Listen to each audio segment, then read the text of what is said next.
மாவட்டம் அணைக்கட்டு அடுத்த ஊசூரில் காளை விடும் விழாவிற்கு காப்பீடு தொகை குறைக்க வேண்டும் என காளையின் உரிமையாளர்கள் உள்ளிட்ட 500க்கும் மேற்பட்டோர் சாலை மறியல் போராட்டத்தில் ஈடுபட்டதால் பரபரப்பு ஏற்பட்டது. இது பற்றிய கூடுதல் தகவலை செய்தியாளர் பாலாஜி வழங்க கேட்கலாம். பாலாஜி வணக்கம். மக்கள் என்ன கோரிக்கையை வலியுறுத்தி போராட்டத்தில் ஈடுபட்டிருக்கிறார்கள்? போக்குவரத்து நிலை என்ன? அதிகாரிகள் ஏதேனும் பேச்சுவார்த்தை நடத்தியிருக்கிறார்களா? வணக்கம். வேலூர் மாவட்டம் அணைக்கட்டு அடுத்து உள்ள ஊசூர் பகுதியில் தற்போது காளை விடும் திருவிழாவுக்கான காப்பீட்டு தொகையை கட்ட வேண்டும் என்பதில் மிகப்பெரிய காளை மறியல் மற்றும் போராட்டம் நடைபெற்றது. இது தமிழர்களின் பாரம்பரிய திருவிழாவான பொங்கல் திருவிழா தை முதல் நாள் நாளை மறுநாள் கொண்டாடப்பட உள்ளது.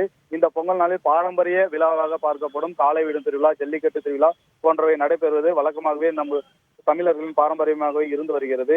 இந்நிலையில் கடந்த ஆண்டு இதே போல எந்தெந்த ஊர்களுக்கு காளை விடுவதற்கான அனுமதி வழங்க வேண்டும் என்று மாவட்ட நிர்வாகத்தின் சார்பில் காப்பீட்டு தொகையாக 11,800 ரூபாய் காப்பீட்டு தொகையாக கட்டப்பட்டது.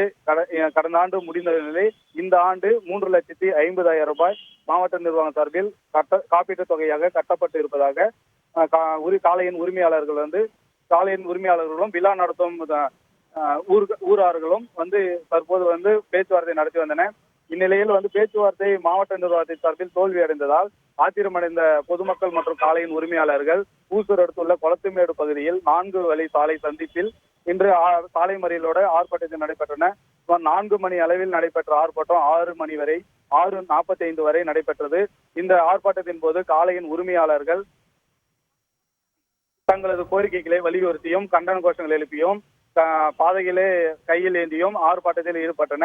இதில் காளையின் உரிமையாளர்கள் கூறுவது கடந்த ஆண்டு 11,800 ரூபாய் 11,800 ரூபாய் காப்பீட்டு தொகையாக நாங்கள் கட்டினோம். ஆனால் தற்போது 3,50,000 ரூபாய் காப்பீட்டு தொகையாக மாவட்ட நிர்வாகம் கட்ட சொல்லுகிறார்கள். இந்த காப்பீட்டு தொகையை கட்டுவதில் எங்களுக்கு சிரமம் இல்லை. இருந்தாலும் அந்த பணம் மீண்டும் எங்களுக்கு சேருவதில்லை. இதுவரைக்கும் எந்த ஒரு ஊரார்களும் விழா குழுவினர்களும் தங்களுடைய பணத்தை திரும்ப பெற்றதாகவே தெரியவில்லை. மேலும் தற்போது இன்று முதல் 5 நாட்கள் வங்கி விடுமுறை நாட்கள் என்பதால் தற்போது எந்த இடத்தில் நாங்கள் காப்பீட்டு தொகையை கட்டுவது என்பதிலும் பெரு சிக்கல் நீடித்து வருகிறது. தகவல்களுக்கு நன்றி பாலாஜி. செய்திகளை உடனுக்குடன் தெரிந்து கொள்ள உடனே சப்ஸ்கிரைப் பண்ணுங்க.